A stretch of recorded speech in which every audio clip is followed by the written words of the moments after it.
Students, welcome you all in shape creation academy of accounts.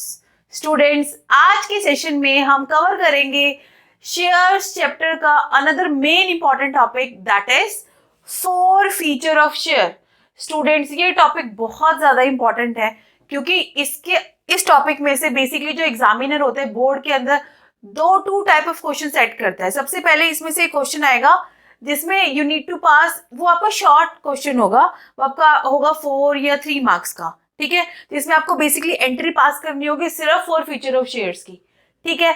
Second जो examiner question set करता है वो करते हैं over subscription and 4 feature of shares. तो ओवर सब्सक्रिप्शन आना चाहिए उसके अंदर और एंड में जाकर कौन सी एंट्री आएगी, 4 फीचर ऑफ शेयर की। तो दैट्स वाई ये जो टॉपिक है 4 feature of shares, share capital का सबसे ज्यादा अनदर मेन इंपॉर्टेंट टॉपिक है, राइट। तो और मतलब टफ तो है ही, बट उसके साथ साथ अगर इसको अच्छे से थॉरली अगर आपको समझ में आ जाएगा जो मैं आज आपको पढ़ाऊंगी, तो ये आगे आपको कोई इशू नहीं आएगा इस पूरे चैप्टर, इस पूरे टॉपिक के अंदर, ठीक है। तो चलिए स्टार्ट करते हैं आज का topic, that is 4 feature of share. तो निकाल लीजिए अपनी नोटबुक एंड पेन एंड मेरे साथ साथ नोट डाउन करते चलिए इस टॉपिक के की points. So students, the topic is 4 feature of shares. Shares आपको पता है, अपना द वर्ड इज 4 फीचर। तो आपको 4 फीचर का मतलब पता होना चाहिए। तो 4 फीचर का सिंपल मतलब है cancellation. If I have to define the 4 feature in one word, that means cancellation of shares. आप शेयर होल्डर्स के जो शेयर्स हैं वो कैंसिल कर रहे हो, और कैंसिल करने का मतलब होता है कि आप उसके शेयर जब्त कर रहे हो। आप 4 फीचर को इस तरीके से भी डिफाइन कर सकते हो कि जब्त कर रहे हो, ठीक है, और कैंसिल कर रहे हो। अब कोई भी कंपनी किसी भी शेयर होल्डर के जो शेयर्स है वो किस सिचुएशन में जब्त करती है या किस सिचुएशन में हम शेयर होल्डर के जो शेयर्स है वो क्या करते हैं, कैंसिल करते हैं। अब वो क्या है, for example suppose A is your share holder, A is your share holder, right, and A is having 1000 shares of your company. अब as you know there are 4 stages in shares capital.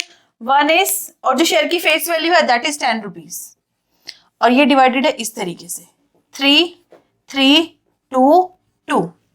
अब as you know first stage is share application, third stage is share allotment, then share first call and then share final call या second call. अब A as a shareholder, A ने क्या किया है, ये तो pay कर दिया है, paid, यानी कि 1000 into 3, he paid 3000 to the company. Done. Then company क्या कॉल करती है, then company call allotment. allotment पे कितने रुपए पे करने हैं, 1000 into 3, again 3. फर्स्ट कॉल पे कितने पे करने हैं, 2000, और फाइनल कॉल पे कितने पे करने हैं को, अगेन 2000. अब शेयर होल्डर ने क्या किया है, ये तो पे कर दिया, it is paid, done. But when the company calls allotment, यानी कि जब कंपनी ने अलॉटमेंट का अमाउंट कॉल किया, share holder A share holder not able to pay this amount, done. फिर फर्स्ट कॉल का टाइम आया, कंपनी ने फर्स्ट कॉल ड्यू करी। फर्स्ट कॉल का ड्यू करने का मतलब ये है कंपनी ने पब्लिक से पैसे मंगाए फर्स्ट कॉल के, अब सभी ने पे कर दिया। Again A is not able to pay his dues, A ने फिर पेमेंट नहीं करी। ऐसे फाइनल कॉल की भी पेमेंट ए ने नहीं करी, डन। यानी कि when a share holder is not able, और एबल तो चलो है ही नहीं, और स्टिल उसने एबल होते हुए भी उसने ये जो अमाउंट है due on allotment, due on first call, due on final call payment नहीं किया। ये हो सकता है कि फॉर एग्जांपल उसने अलॉटमेंट तो पे कर दिया हो बट उसने फर्स्ट कॉल और फाइनल कॉल ना पे की हो, या कई शेयर होल्डर ऐसे होते हैं जो एप्लीकेशन भी पे कर देते हैं, अलॉटमेंट भी पे कर देते हैं, फर्स्ट कॉल भी पे कर देते हैं, उन्होंने फाइनल कॉल नहीं पे करी हो। तो there are number of situation, right. तो अभी फिलहाल हम इस एग्जाम्पल के साथ चलते हैं। ए आपका शेयर होल्डर है, उसको 10 rupees is your face value, और कंपनी ने 10 की 10 रुपीज इस तरीके से मंगवा ली है, 3 रुपीज एप्लीकेशन पे, 3 रुपीज अलॉटमेंट पे, 2 रुपीज फर्स्ट कॉल पे और 2 रुपीज फाइनल कॉल पे। तो ए के अकॉर्डिंग ए को एप्लीकेशन पे करने 3000, अलॉटमेंट पे 3000, फर्स्ट कॉल पे 2000 और फाइनल कॉल पे 2000. अब द सिचुएशन इज दिस, ए ने एप्लीकेशन का अमाउंट पे कर दिया है, बट जब कंपनी ने अलॉटमेंट मंगवाई, ए ने पेमेंट नहीं करी, फिर फर्स्ट कॉल मंगवाई, ए ने फर्स्ट कॉल की भी पेमेंट नहीं करी। अब जब सेकंड कॉल मंगवाई तो ए ने फाइनल कॉल या सेकंड कॉल की भी पेमेंट नहीं करी। तो जब कोई शेयर होल्डर अपना unpaid amount which is called by the company timely payment नहीं करता या पेमेंट ही नहीं करता, उस केस में कंपनी क्या क्या क्या कर सकती है। अब क्या प्रोसीजर है उस केस के लिए? तो जब कोई शेयर होल्डर पे नहीं करता तो कंपनी के पास ये राइट है कि कंपनी उनके शेयर्स को क्या कर दे, कैंसिल कर दे। ठीक है, कैंसिल करने का मतलब है कंपनी उनसे वो राइट ले ले कि दैट यू आर, अब आप हमारी कंपनी के शेयर होल्डर नहीं रहे हो क्योंकि आपने ये अमाउंट पे नहीं किया है। अब इसके लिए कंपनी को एक प्रोसीजर फॉलो करना पड़ेगा। अब वो क्या प्रोसीजर है बेटा?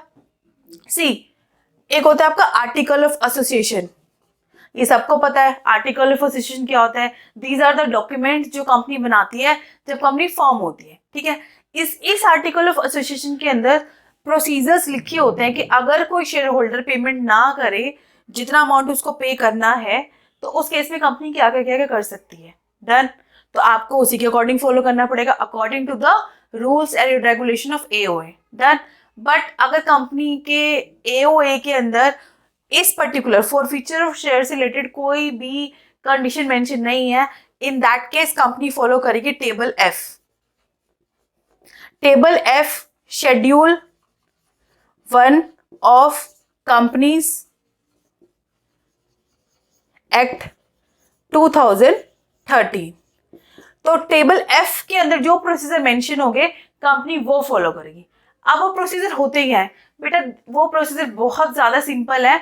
उस प्रोसीजर के अकॉर्डिंग जो share holder, when any shareholder is unable to pay the amount which is due, जैसे कि यहाँ पे A is unable to pay the amount, ठीक है, तो उसको हम क्या करेंगे बेटा, 14 डेज का नोटिस देंगे।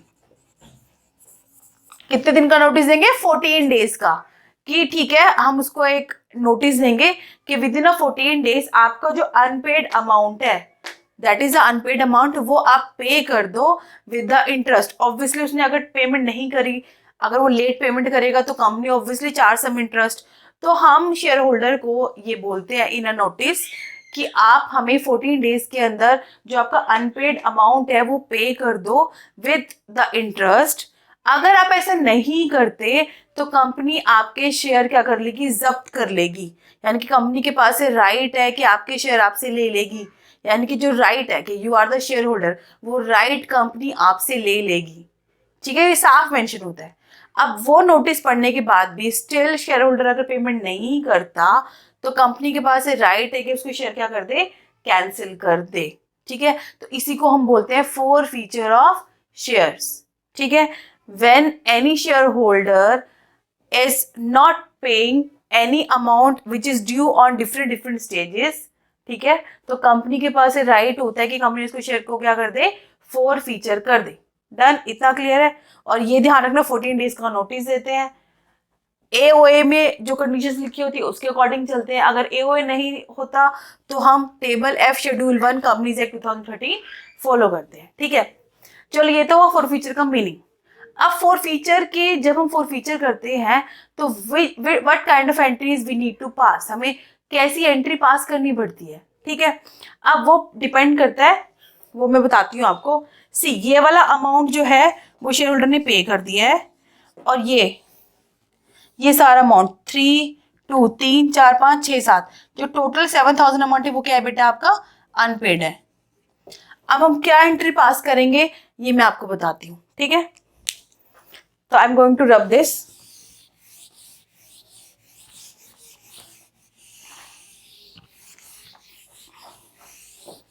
अब सबसे पहले ये ध्यान रखना है बेटा आपको, हम शेयर कैंसिल कर रहे हैं। जब कंपनी शेयर इशू करती है तो हम शेयर कैपिटल मनी रिसीव करते हैं, हम शेयर कैपिटल को क्रेडिट करते हैं, बट यहाँ पे हम शेयर कैंसिल कर रहे हैं। तो जब भी हम शेयर्स कैंसिल करते हैं तो ध्यान रखना हम शेयर कैपिटल को ऑलवेज क्या करते हैं, डेबिट। तो अगर मुझे एंट्री पास करनी हो तो शेयर कैपिटल को डेबिट कर देंगे, share capital account debit, right. अब यहाँ किस चीज से डेबिट करेंगे, जितने नंबर ऑफ शेयर्स होंगे। How many number of shares in this particular example, 1000 share into, अब यहाँ आता है शेयर की फेस वैल्यू 10। अब मैं बोल रहा हूँ फेस वैल्यू, पर बेटा फेस वैल्यू नहीं आता यहाँ पे। फेस वैल्यू में से वो अमाउंट आता है जितना कंपनी कॉल्ड अप करती है। सपोज कंपनी ने 10 रुपीज में से 8 ही रुपीज कॉल्ड अप किए हैं, तो यहाँ पे आप 8 मेंशन करोगे। बट इस क्वेश्चन में मैंने एज्यूम किया है कि आपके शेयर की फेस वैल्यू 10 रुपीज है और आपने 10 के 10 क्या कर लिए, कॉल्ड अप कर लिया है, ठीक है। तो फिलहाल इसलिए यहाँ पे मैंने 10 मेंशन किया है। अदरवाइज आप ये याद रखना, यहाँ पे हम जितने शेयर आपको फॉरफीचर करने हैं को हम मल्टीप्लाई करते हैं the amount which is called up by the company. Done. तो 10 हो गया, तो यहाँ आ गया आपका 1000 रुपीज, सॉरी 10,000 रुपीज, ठीक है, डन। उसके बाद हम देखते हैं कि कंपनी ने कितना अमाउंट पे कर दिया है। अब देखा जाए कंपनी ने 3000 रुपीज पे कर दिया है और ये बाकी के 7000 पे नहीं किए हैं, तो कंपनी क्या करती है, शेयर होल्डर से शेयर्स भी ले लेती है, ठीक है। और शेयर होल्डर इस डेट तक जितना अमाउंट पे कर चुकी होती है, पे कर चुका होता है, कंपनी के पास ये राइट है कि उस अमाउंट को भी कंपनी अपने पास रखेगी, शेयर होल्डर को ये अमाउंट रिटर्न नहीं करेगी। यानी कि एक तरीके से कंपनी के पास शेयर्स भी आ गए पूरे के पूरे, और जितना अमाउंट इस पे रिसीव हुआ था वो भी कंपनी के पास आ गया है। समझ में आया? जितना अमाउंट शेयर होल्डर ने पे कर दिया कंपनी को पैसे वापस नहीं करेगी। क्लियर? वो कंपनी के लिए बेनिफिट हो जाता है क्योंकि शेयर्स भी आ गए और पैसे भी वापस नहीं करे, इसलिए उसको हम करते हैं क्रेडिट। क्या करते हैं? क्रेडिट। तो ये ध्यान रखना, शेयर फॉरफीचर को हम क्या करते हैं? क्रेडिट।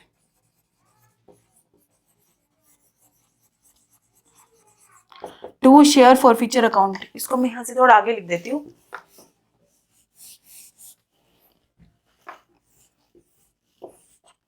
तो यहाँ पे ये इधर लिख देती हूँ 1000 इंटू 10, 10,000।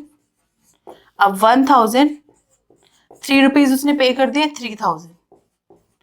और जो चीज उसने पे नहीं करी, जैसे अलॉटमेंट पे उसने 3000 पे नहीं किए, फर्स्ट कॉल पे उसने 2000, फाइनल कॉल पे इतने पे नहीं किए, तो ये हम अलग अलग से मेंशन कर देते हैं ऐसे, to share allotment account 1000 into 2, फिर to share first call account 1000 in allotment पे सॉरी 3 है बेटा, इंटू 2, और फिर to share final call account 1000 into 2। तो 3000, 2000 एंड 2000। डन? समझ में आया?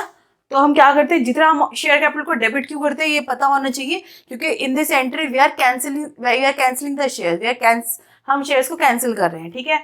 फॉरफीचर को हम क्रेडिट क्यों करें, बिकॉज यहाँ पे ये हमारा बेनिफिट है 3000 रुपए का, क्योंकि कंपनी क्या कर रही है, शेयर्स भी ले रही है, प्लस शेयर्स लेने के साथ साथ जितना अमाउंट शेयर होल्डर पे कर चुका था टिल द डेट, कंपनी के पास राइट है कि वो पैसे भी जब्त कर लेगी, वो पैसे कंपनी शेयर होल्डर को रिटर्न नहीं करेगी। तो it's a profit for our company, इसलिए हम उसको क्रेडिट कर देंगे। नेक्स्ट, हम जो चीज उसने पे नहीं करी, अलॉटमेंट पे नहीं की तो हम लिख देंगे to share allotment, first call पे नहीं की तो to share first call, final call पे नहीं करी तो फाइनल कॉल, ठीक है, और फिर वो इक्वल आ जाएगा। डन? अब अगर suppose company calls in arrear account maintain करती है, क्या मेंटेन कर रही है? Calls in arrear account.